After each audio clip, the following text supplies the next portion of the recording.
Hi, in this clip I'm going to talk about what we're doing here, what we have found in Australia, right, and what we've been doing. I'm just, re-examining the way we live our lives, right, and the way I live my life, and what I'm going to do from now on, right.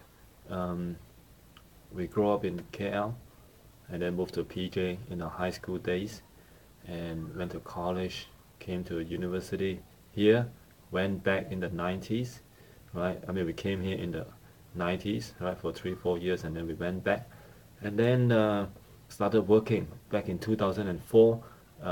We migrated here, all right? We relocated here again. Why do we do that? Well, we thought we have a better future here in Australia, so we come here. Like most people who believe that Australia has more to offer, so we came over, right? And we found ourselves, um, coming back to, the position that we were in, because we had to start looking for job. Everything is, we're starting from scratch. But this time we're in our 30s, so we got our, you know, necessary qualification, do the things we need to do in order to get the job that we are doing right now. I'm teaching in a, at the diploma degree and sometimes postgraduate level as a tutor. I teach as a teacher in diploma level, right, at colleges and universities. Um, Now, I've been doing this since 2006, so it's been a while now, right?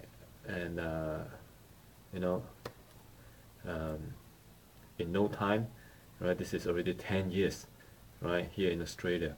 So we have new goals because previously we thought coming to Australia is a step up, right, towards a better future. Well, actually, the better future, uh, you know, is very subjective, and a better future is actually a better present. You want to live a better um, present, right? Well, you can start right here, right now. It's all about our mindset. It's all about counting our blessing, counting our stars.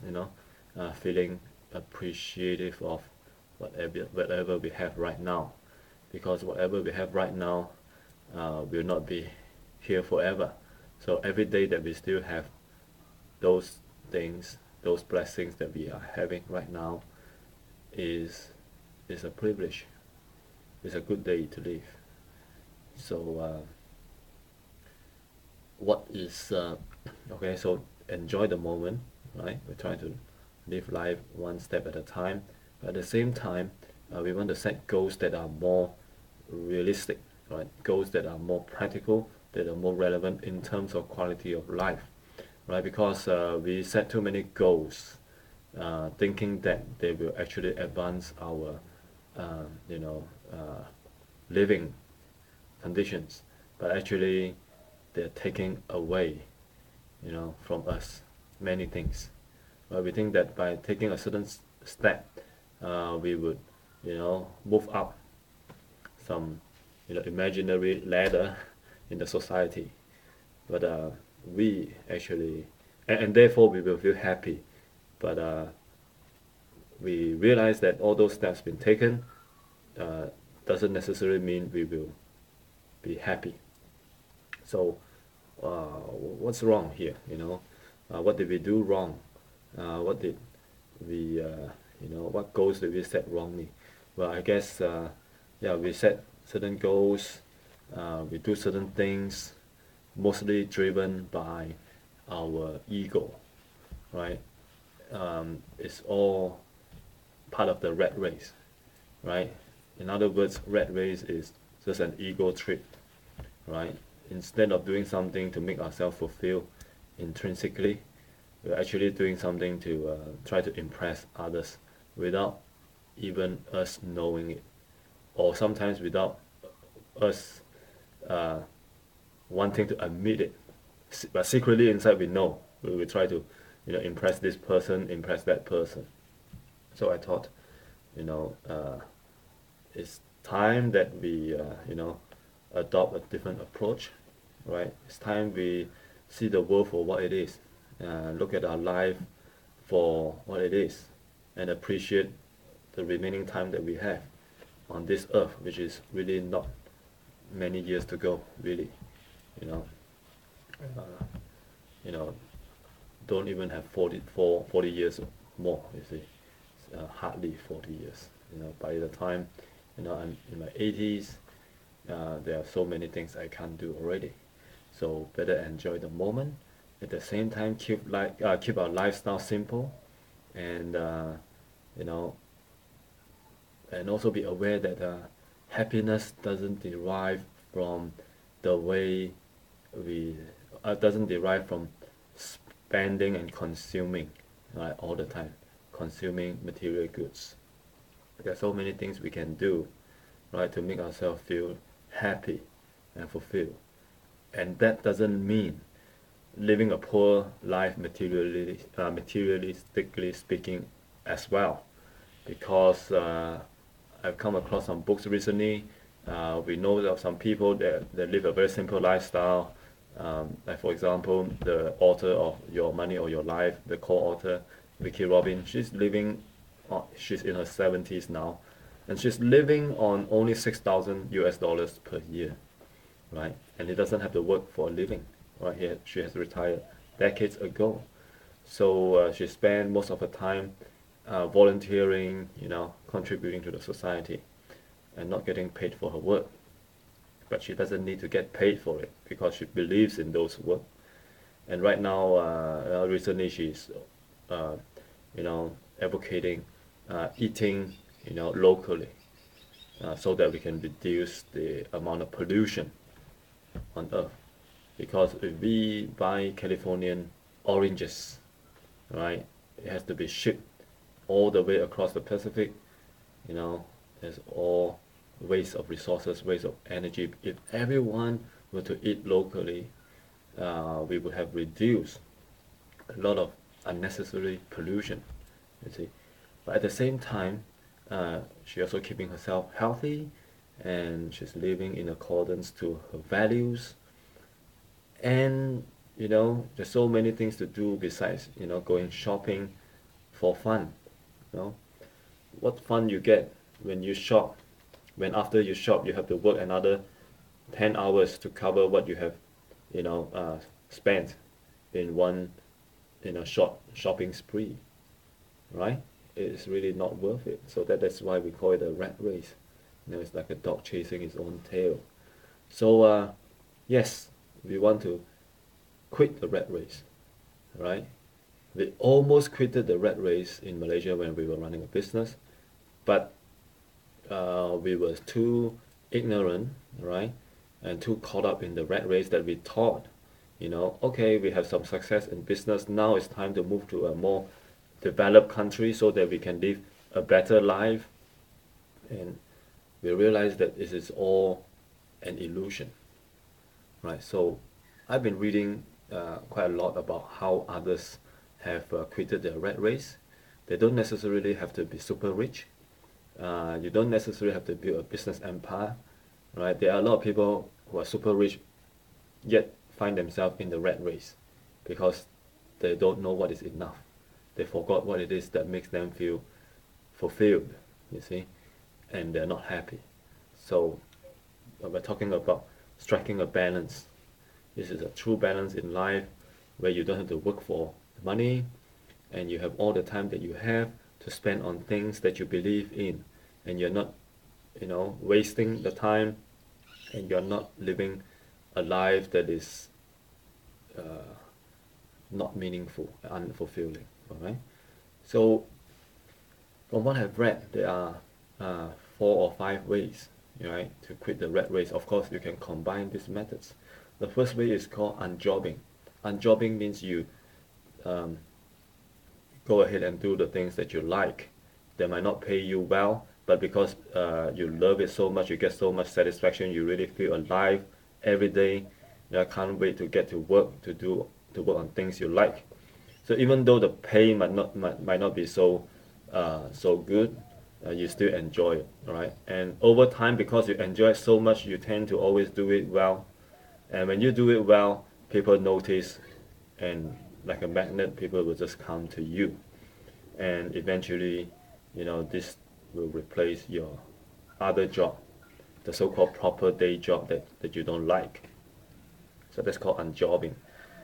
Well, you still probably have to work and to put food on table, but this time you'll be doing things that you absolutely enjoy. That's called unjobbing. That's the fastest way to break out of the rat race. But you have to if you want to, break away from the rat race earlier. It's good that you have some combination. Say, for example, with the second or third method, right, or the fifth method. The second way to quit the rat race is when you happen. This one mainly applies to those who really love what they're doing. So if they already love what they're doing every day, they feel excited, they feel that their job is in line with their values, right? So they should go one step further to contribute to the company in such a way they become indispensable, so that they might be offered shares in the company, or even if they don't offer shares in the company, they could save hard, work, and contribute, and over time, they might have saved enough so that they can buy, part of the company they work for. You see, so that is also another way, right? And they can continue working, or they can retire, right? But they still own the company, so they have what you call the passive income coming in without them having to work or sell the time every day. I think Dr. Mark Faber, right, when he first started out in Hong Kong, right, in the financial industry, um, after a few years, I think he saved enough and he bought the company that employed him, right, because the company was not doing so well, uh, you know, in overall. So they decided, I think, to close down the branch or to sell away the subsidiary in Hong Kong. And because he has saved enough, right, so he actually bought over the company.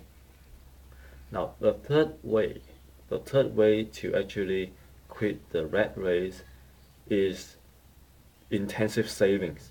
Now this intensive savings is actually, right, been combined, right, often been combined with other methods. For example, unjobbing, at the same time intensive savings, because you want to do the things that you like that doesn't pay you so well. That means you better, save. You better be more thrifty, so that you can buy more time in return to devote into the unjobbing, to devote into the non-job that you created for yourself, which is your passion. So this third method is called intensive savings, right? Intensive savings, save a lot, right? People like Joe Dominguez, Ricky Robin, right? They have good salaries, but they save up a lot, and by the time he was 31, he was able to retire and never get any paid job ever since, right? So they live on passive income, you see. Now, the fourth method is passive income. So in order to live on passive income, of course, you must maximize the return of your investment in terms of dividends, interest, earn your rental from the investment property, or your businesses that pays you, right? Like profit sharing or dividends.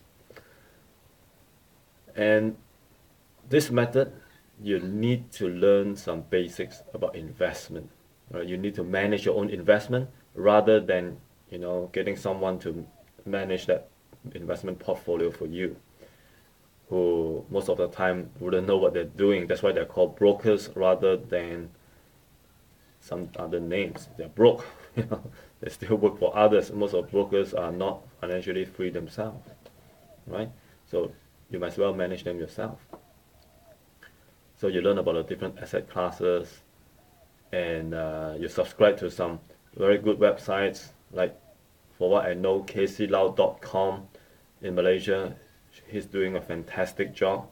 Not only is he a brilliant investment and financial educator, he also draws on the knowledge and wisdom from other investors, other financial educators, people who are succeeding, right, in their respective careers.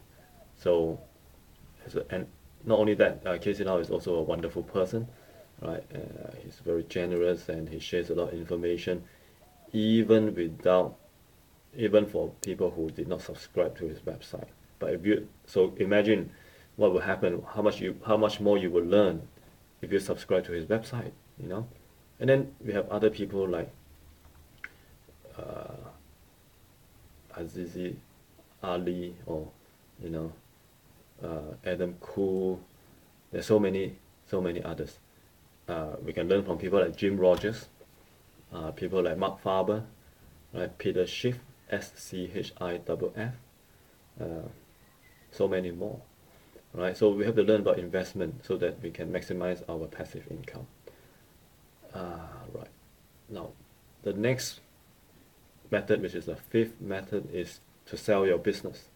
People like Tony Xie, right? Had a startup, IT startup, and sold the business. Got about 300 million US dollars from it, and never have to work ever after. But of course, later he, you know, got involved with Zappos. But that is something he believes in, something he really enjoys. That's why Zappos is such a, you know, happy bunch of people, you know, famous for their customer service. All right, so I think that's about it for now. But I'm gonna give out more information about how, you know, the mindsets that we need to have, right, or the mistakes that we need to correct, the misconceptions that we need to correct, you know, so that we can, so that we are better equipped, right, to pursue, you know, the quitting of the rat race. All right, thank you. I'll stop here. Bye bye.